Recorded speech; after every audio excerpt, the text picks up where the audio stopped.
Hello दोस्तों, कैसे हैं आप। हमारे YouTube चैनल में आपका स्वागत है। दोस्तों, आगे बढ़ने से पहले हमारे चैनल को लाइक एंड सब्सक्राइब कर दें।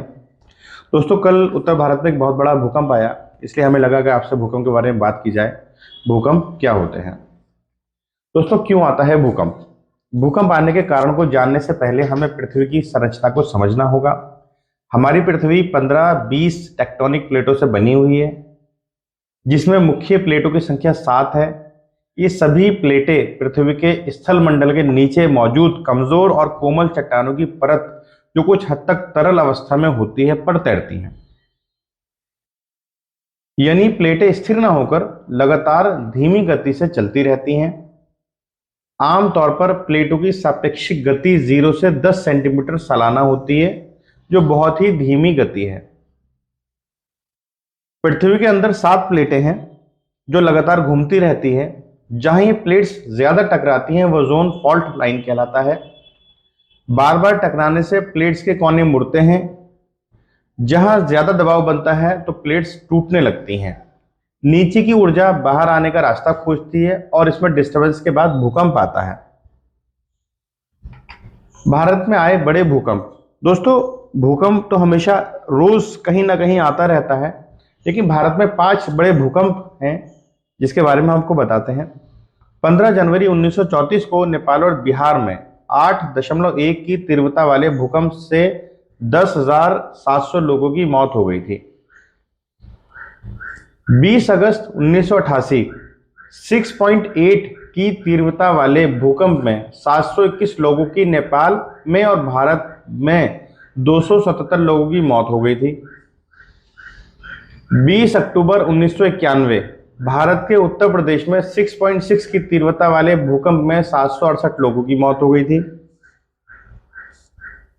30 सितंबर 1993 महाराष्ट्र में 6 पॉइंट की तीव्रता के भूकंप में 7600 लोगों की मौत हो गई थी। 26 जनवरी 2001 भारत के गुजरात में 7.7 की तीव्रता वाले भूकंप में 25,000 लोगों की मौत हो गई थी और 1,66,000 लोग जख्मी हो गए थे। दोस्तों, भूकंप तो हर पल कहीं ना कहीं छोटा बड़ा हल्का आता रहता है, लेकिन ये बड़े भूकंप है जिससे हमारे देश को बहुत बड़ा नुकसान हुआ है। भूकंप आने के कारण। भूकंप क्यों आता है, क्या उसके कारण है। दोस्तों, ज्वालामुखी क्रिया, जो वल्केनो हुआ हमेशा क्रिया करता रहता है, उससे हमारा बहुत सारा डिस्टर्बेंस हमारी धरती को, प्लेट्स को लगता है, जिसकी वजह से भूकंप आता है। गैसों का फैलाव बढ़ता है, टेक्टोनिक प्लेट्स में परिवर्तन आता है, माइनिंग ऑपरेशन चलते रहते हैं, भूमिगत जल का निष्कर्षण होता रहता है, बांधों का निर्माण हो रहा है, परमाणु विस्फोट हो रहा है। तो इससे हमारी धरती के जो प्लेट्स हैं उसको बहुत नुकसान पहुंचता है और कहीं ना कहीं भूकंप आते रहते हैं। भूकंप के केंद्र और तीव्रता का मतलब क्या है, आइए जानते हैं।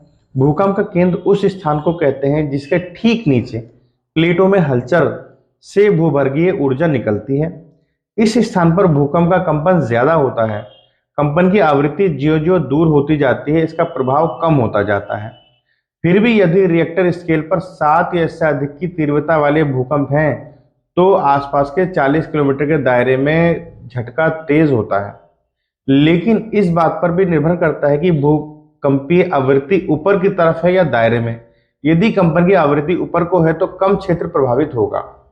दोस्तों, हम देखते हैं अगर रिएक्टर स्केल पर 0 से 1.9 तक अगर भूकंप है तो सिर्फ सिज्मोग्राम से ही इसका पता चलता है। 2 से 2.9 तक अगर होता है तो हल्का सा कंपन महसूस होगा। 3 से 3.9 कोई ट्रक आपके नजदीक से गुजर जाए ऐसा महसूस होगा। 4 से 4.9 तक अगर होता है तो खिड़कियां टूट सकती हैं और दीवारों पर टंगी फ्रेम गिर सकती है। 5 से 5.9 तक फर्नीचर हिल सकता है। जो हमारा कल का भूकंप महसूस हुआ 5.7 था, जिससे पूरा सब कुछ हिल गया था। 6 से 6.9 इमारतों की नींव दरस सकती है, ऊपरी मंजिल को नुकसान हो सकता है। नेपाल में जो इसकी आवृत्ति थी वो था रिएक्टर स्केल 6.7, जहां 4 लोगों की मृत्यु भी हो गई है। 7 से 7.9 इमारतें गिर सकती हैं, जमीन के अंदर पाइप फट जाते हैं। 8 से 8.9 अगर होता है तो इमारत सही बड़े पुल भी गिर जाते हैं। सुनामी का खतरा महसूस होता है। 9 और उससे ज्यादा अगर है तो पूरी तबाही। कोई मैदान में खड़ा हो तो उससे धरती लहराते हुए दिखेगी। समुद्र नजदीक नजदीक हो तो सुनामी दिखाई देगी। भूकंप के प्रभाव, झटके और भूमि का फटना, ये आप देख रहे हैं किस तरह से जमीन फट गई है। भूस्खलन और हिमस्खलन, अगर आप भूमि पर हैं तो जो भूमि है उस पूरी टूटना कटना स्टार्ट हो जाती है। अगर आप बर्फ में हैं तो बर्फ पूरी तरह से बहना स्टार्ट हो जाती है। ज्वालामुखी फट जाते हैं अक्सर। बाढ़ और सुनामी आ जाती है। भूकंप से होने वाले नुकसान। दोस्तों हम बात करते हैं भूकंप से क्या क्या नुकसान होते हैं। भूकंप से झटके महसूस होते हैं और जमीन फट जाती है। ऐसे में आबादी वाले क्षेत्रों में इमारतें और कठोर संरचनाओं को नुकसान पहुंचता है। भूकंप की वजह से भूस्खलन और हिमस्खलन पैदा होता है, जिससे पहाड़ी और पर्वतीय इलाकों में क्षति होती है। महासागरीय भूकंप या भूकंप के कारण हुए भूस्खलन के समुद्र में टकराने से सुनामी आ सकती है, जो काफी विनाशकारी हो सकता है। भूकंप के कारण जमीन फिसलकर बांध से टकरा सकती है, जिससे बांध क्षतिग्रस्त हो सकता है और बाढ़ का खतरा पैदा हो सकता है। भूकंप की वजह से सामान्य संपत्ति को नुकसान, सड़क, पुल और इमारत को नष्ट होना इत्यादि है। इसके साथ ही चोट लगने और जान जाने का खतरा भी होता है। दोस्तों भूकंप से कुछ लाभ भी होते हैं। कभी कभी अधिक तीव्रता वाले भूकंप आने से महत्वपूर्ण खनिज पृथ्वी की सतह के नजदीक आ जाते हैं। भूकंप से पैदा होने वाली भूकंपीय तरंगों की मदद से भूगर्भ के बारे में जानने में मदद मिलती है। भूकंप आने से चट्टानें कमजोर हो जाती हैं, जिससे अपक्षय होता है और मिट्टी का निर्माण होता है। इस क्रिया से कृषि को बढ़ावा भी मिलता है। भूकंप की वजह से कई जगह जमीन नीचे धंस जाती है, जिससे नए जल स्रोत और झीलों का निर्माण होता है। भूकंप के कारण भूपटल पर कई बड़े मैदान बनने वाले भ्रंश या फॉल्ट से पर्वत, पठार इत्यादि घाटियां की नई स्थलकृतियों का निर्माण भी होता है। दोस्तों अगर भूकंप आया तो हम उससे कैसे बचें। भूकंप के आने से हमको ऐसा महसूस होता है कि जैसे हमको कोई हिला रहा है। अगर भूकंप कम तीव्रता से आता है तो कुछ व्यक्तियों को पता भी नहीं चलता है, पर कभी कभी बहुत तेज झटका देकर भूकंप आता है, जिससे पूरी धरती में कंपन उत्पन्न होता है। जैसे ही भूकंप के झटके आने का खतरा महसूस होने लगे तो खुद के बचाव के लिए मजबूत टेबल, कुर्सी को पकड़कर बैठ जाएं। भूचाल या भूकंप के झटके आने पर हमें एक ही जगह पर खड़े रहकर स्वयं का बचाव करना चाहिए और खिड़की और अलमारियों से दूर रहना चाहिए, ताकि वह हम पर झटके के कारण गिरे नहीं।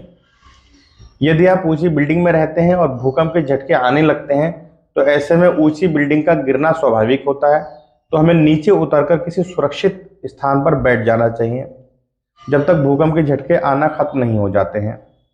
अगर आप कहीं हैं और कार चलाते हैं तो उस समय आपको भूकंप के झटके आने महसूस होने लगते हैं, तो ऐसे में हमें आपको अपनी गाड़ी कहीं खड़ी करके तुरंत खुले मैदान में बैठ जाना चाहिए जब तक कि भूकंप के झटके आना बंद ना हो जाए।